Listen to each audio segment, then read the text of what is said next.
जीत हुई है। लालू यादव की पार्टी जो है सुपड़ा साफ हो गया है। कैसे आप देख रहे हैं, क्योंकि रोहिणी आचार्य ने जो एलिगेशन लगाए हैं उस पर कंट्रोवर्सी बढ़ती जा रही है, तो क्या कहेंगे इस पर आप? देखिए, एनडीए की भारी जीत बिहार में हुई है। जल्द ही सरकार बनेगी। एनडीए की सरकार 5 साल के लिए बनेगी और एनडीए लगातार 25 साल पूरा करेगा। जिस तरह बिहार की जनता ने यकीन के साथ वोट दिया है, उस यकीन पे हम लोग खड़े उतरेंगे। पूरी ताकत से बिहार के विकास में, बिहार में उद्योग और रोजगार लगे, इसके लिए प्रधानमंत्री ने जो वादा किया है उस वादे पर खड़ा उतरने की कोशिश की जाएगी। एनवायरमेंट है, महिला और यूथ, पीएम मोदी ने कहा था, लेकिन बिहार में महिलाओं के साथ अब जो तस्वीरें सामने आ रही हैं, रोहिणी आचार्य की जो तस्वीर है।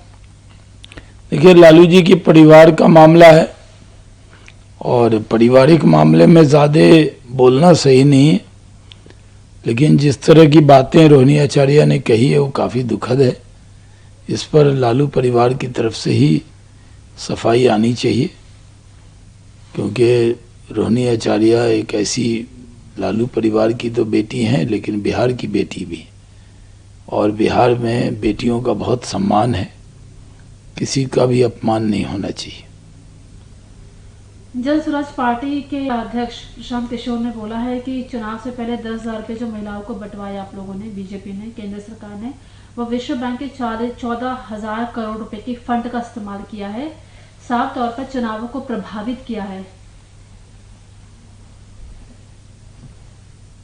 प्रशांत किशोर बड़ी बड़ी बात करते थे और बड़े बड़े दावे करते थे।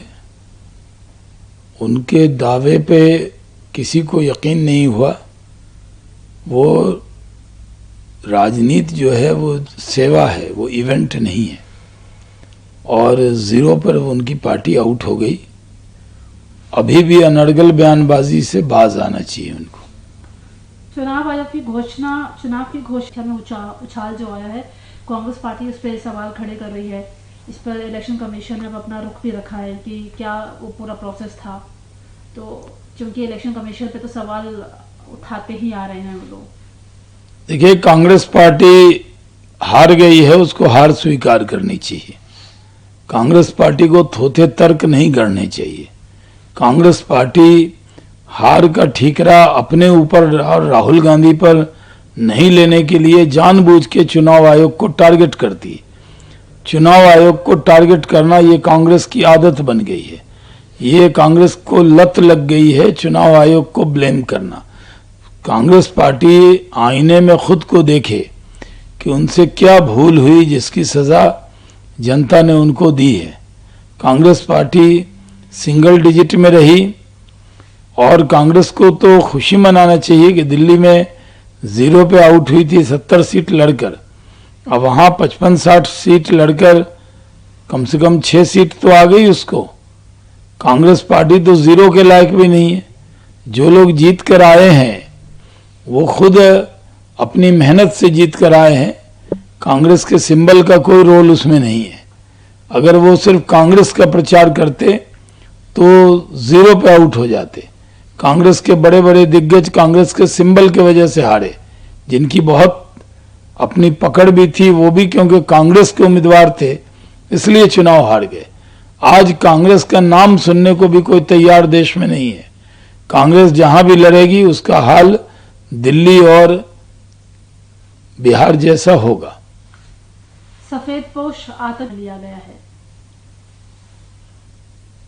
देखिए, ये दुखद है और चिंता का विषय भी है कि पहले गुमराह वो होते थे जिनको पैसा रुपया देकर, लालच देकर और कम पढ़े लिखे लोगों को बहकाकर आतंक के रास्ते पर धकेला जाता था। अब हम सब की चिंता ये है कि पढ़े लिखे लोग, डॉक्टर आतंक के रास्ते पे चले जाएं, इससे बढ़कर कोई बुरी बात नहीं हो सकती। सरकार पूरी तरह सजग है और जो लोग आतंक के रास्ते पे बढ़े हैं उनको कैसे रोका जाए, उन पर कैसे कार्रवाई हो, इसके लिए सरकार कार्रवाई कर रही है। लेकिन ये चिंता का विषय है कि जिनको देश ने सब कुछ दिया, मेडिकल की पढ़ाई में सारी सुविधा दी, वो देश के खिलाफ कैसे इकट्ठे होकर देश में आतंक के रास्ते पर जा रहे हैं, ये चिंता का विषय है। आखिरी सवाल है एसआईआर को लेकर। तमिलनाडु की पार्टी है टीवीके, तमिलका वेथरे कज़गम, वो कह रहे हैं कि वो देशव्यापी राज्यव्यापी विरोध प्रदर्शन करेंगे एसआईआर को लेकर। देखिए, एसआईआर को लेकर गलतफहमी राहुल गांधी ने फैलाई थी, तेजस्वी यादव ने फैलाई थी, जनता ने उनको इसका सबक दिया। एसआईआर इसलिए है कि जो वैलिड वोटर हों वही वोटर लिस्ट में रहें। इसको लेकर गलतफहमी पैदा करने की कोशिश किसी को नहीं करनी चाहिए। जहाँ भक्ति है हर शब्द में, कथाओं में छुपे हैं दिव्य रहस्य और ज्योतिष देता है जीवन को दिशा। धर्म से जुड़ी हर बातों को जानने के लिए हमारे चैनल स्तुति को सब्सक्राइब करें।